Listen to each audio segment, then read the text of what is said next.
Madam, இன்னைக்கு 10ஆம் தேதி செப்டம்பர் 10 உலக தற்கொலை தடுப்பு விழிப்புணர்வு தினம், தடுப்பு தினம். ஒரு ட்ரஸ்டி சேர்மன் அந்த அறக்கட்டளை சார்பாக பொதுமக்களுக்கும் இளைய சமூகத்துக்கும் என்ன சொல்ல விரும்புறீங்க? நமஸ்காரம். என்னோட பேர் உமா மகேஸ்வரி, ஸ்ரீ ஆண்டாள் அறக்கட்டளையோட நிறுவன தலைவர். நான் உமா மகேஸ்வரி பேசுறேன். செப்டம்பர் 10ஆம் தேதி தற்கொலை தினம் விழிப்புணர்வு அப்படின்றதே முதல்ல நம்ம கம்மி பண்ணணும். நம்ம எல்லாரும் நினைச்சிட்டு இருக்கோம் விலைவாசி ஏறுது, அதை குறைக்கணும்னு.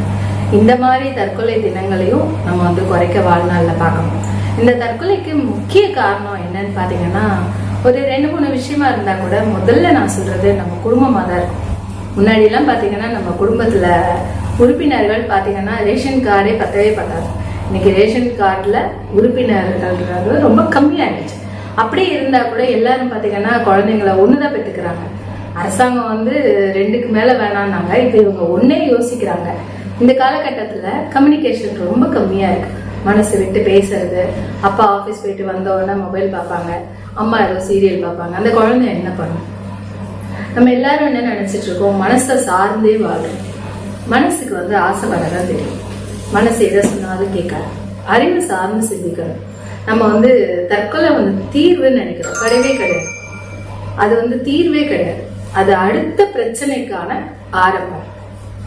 ஏன் அப்படின்னா, நம்ம எல்லாரும் என்ன நினைக்கிறோம், தற்கொலை பண்றதுக்கு முக்கிய காரணம் என்னன்னா ஏமாற்றம், பேராசை, துரோகம். புருஷ பொண்டாட்டிக்கு பண்ற துரோகம், பொண்டாட்டி புருஷனுக்கு பண்ற துரோகம், எக்ஸாம்ல மார்க் சரியா இல்லைன்னு குழந்தைக்கு ஒரு இது, அதெல்லாம் கிடையவே கிடையாது. அந்த மாதிரி நீங்க யாருமே நினைக்காதீங்க. தற்கொலைன்றது ஒரு தீர்வே கிடையாது.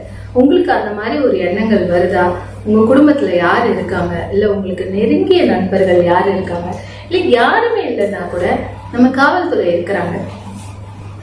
வீட்டுல ஒரு பிரச்சனை நடக்குது அப்படின்னா முதல்ல ஒரு பொண்ணுக்கு என்ன தோணும், 100க்கு கால் பண்ணலாம், நம்மளை காப்பாத்துவாங்க. ரோட்ல சண்டையா, 100க்கு கால் பண்ணலாம். கிடையாது. காவல்துறை நம்மளுடைய நண்பர்கள். இல்ல எங்களை மாதிரி அறக்கட்டளையில இருக்கிறவங்க உங்களுடைய நண்பர்கள் தான். உங்களுக்கு அப்படி ஏதாவது ஒரு எண்ணங்கள் வந்தா உடனே உங்க ஸ்கூல்லையோ, உங்க டீச்சர்ஸையோ, உங்க பேரண்ட்ஸையோ நீங்க போய் முயற்சி பண்ணலாம். அப்படி இல்லை அப்படின்னா 100க்கே கால் பண்ணலாம். பிரச்சனைனாதான் கால் பண்ணலாம், சாதாரணமா கூட கால் பண்ணலாம். இதுக்கப்புறம் இன்னொரு விஷயம் என்னன்னா துரோகம்.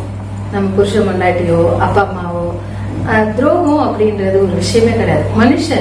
மனுஷனா தப்புதான் பண்ணுவான். அந்த மனுஷன்ல தப்ப திருத்தி வர்றதுதான் மாமனிதர் சொல்லுவாங்க. உங்களுக்கு அந்த மாதிரி ஏதோ நம்ம குடும்பத்துல ஒரு துரோகமான விஷயம் நடக்குதா, அதுக்காக நீங்க எந்த விதமான முயற்சியும் பண்ணாதீங்க. இன்னைக்கு பேப்பரை எடுத்து பார்த்தா படிக்கிற பசங்க, குடும்பம் நடத்துற பொம்பளைங்க, ஒரு குடும்பத்தை வழி நடத்தி செல்ற ஒரு ஆண்மகன், இவங்கெல்லாம் இல்லைன்னா அந்த சமுதாயம் என்ன ஆகும்? நம்ம யோசிச்சு பாருங்க. அந்த காலகட்டத்துல சுதந்திர போராட்டத்துக்காகவும் நம்ம வாழ்நாளுக்காக போராட்டத்துக்காகவும் பண்ணியிருந்தாங்கன்னா நம்ம இன்னைக்கு சுதந்திரமா பேசவே முடியாது. எத்தனையோ சுதந்திர போராட்ட தியாகிகள் இருக்காங்க. இன்னைக்கு விலை மதிக்க முடியாத ஒரே விஷயம் அப்படின்னா இந்த உடம்பு தான்.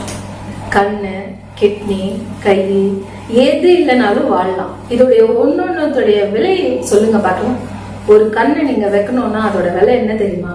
கிட்டத்தட்ட 1 கோடியில இருந்து 5 கோடி வரைக்கும் நம்ம உடல் மதிப்பு இருக்கு.